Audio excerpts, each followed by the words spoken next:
Okay, so what do you do now that you've uploaded your tools and your resources into the resources section of Laulima? Well, I'll show you in a few steps here. It can be many steps, but it's really a fairly simple process. So I've uploaded my file, and you can see that right now I have Laulima open and I'm in my workspace. Now I always put my resources for all classes in my workspace resources. Every course has a resources area, so I could choose to put my resources for each course within the resources tab for each course. For example, here's History 152. It has a resources also. I don't choose to do that because I like to be able to keep my files in one place and link to them from the courses. This way, when the tabs change every semester, there's no need to continue to upload extra information and extra pages into each new tab. I just keep them all here. In any case, I've uploaded them into my resources in my workspace. So I go to the Resources tab. Now, earlier I uploaded a syllabus for History 152. So I'll go to my History 152 file. This is in the Resources area. And this looks very much like the hard drive on a computer, but it's resident on the server at UH.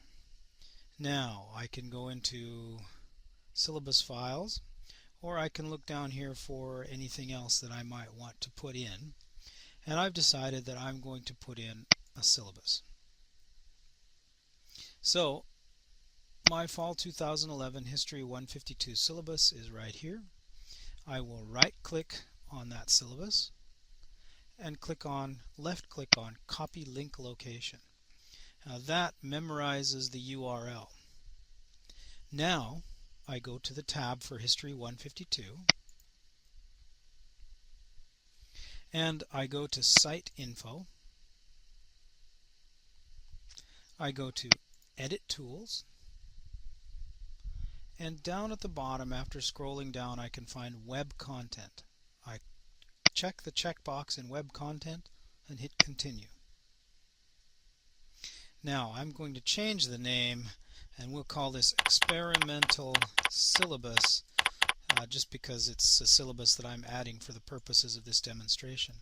Now I right-click inside the source field and I paste. That gives me the URL from my workspace resources that I just took.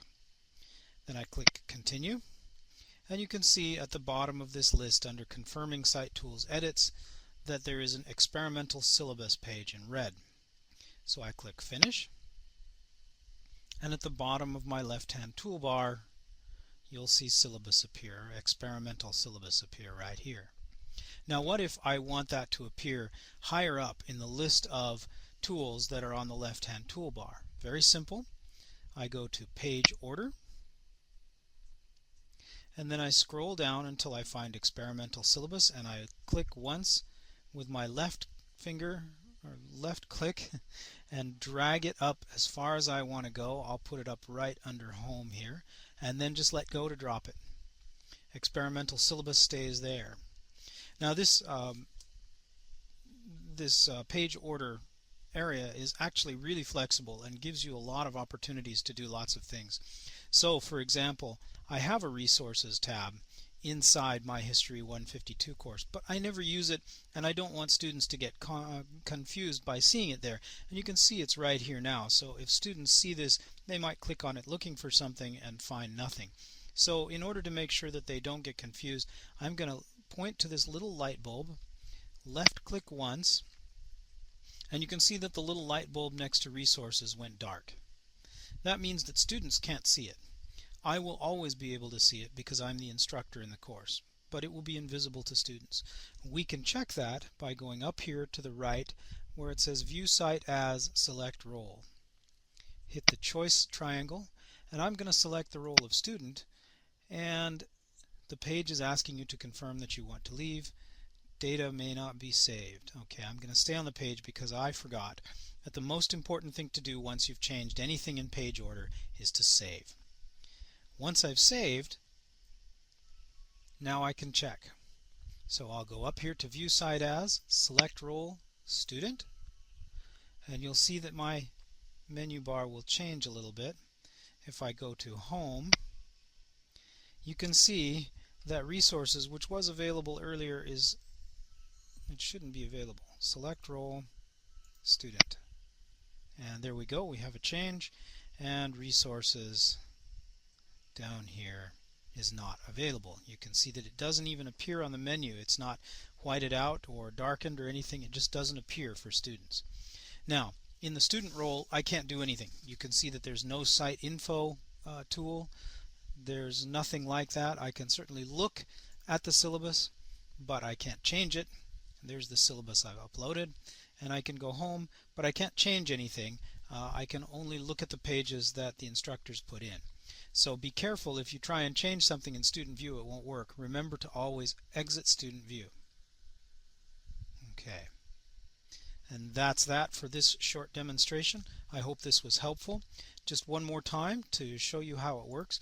Go to, if you want to create a link in the left-hand toolbar, go to your Resources tab, and I choose to use Resources in my workspace, but you can certainly choose to use Resources within your class tab. And then right-click on the resource that you want to use and hit Copy Link Location. Then go to the tab in which you want to create the link. Go down to Site Info and click on Edit Tools. Choose the Web Content tool and click in the checkbox and hit Continue. When this comes up, make sure that you change the name. Otherwise, on your menu, you'll see a menu item called Web Content, and you won't be sure what it is. And then you right-click and paste the URL into this field here, called the source field, and hit Continue. Once you hit Continue, you'll have a confirmation field, and I'm not going to do this because I've already done it once, so I'm going to click, well, I'll go ahead and finish since it's Web Content. And you can see then that once again this has changed and Web Content is now here. Now, if I want to get rid of anything, we go back to the handy-dandy Page Order tool. And I want to get rid of the syllabus that I put in because it's an experimental syllabus and this class is over. So I click on the X. Are you sure you want to remove page? Experimental syllabus. And I say OK. And the red X removes it. And then I'm going to remove the web content that I just put in by clicking again on the red X and OK. And I'm going to make resources visible again. This doesn't hurt because there's really nothing in the resources tool in this particular tab. Now that I've done that and resources is visible, I hit save and my left-hand toolbar goes back to the way it was.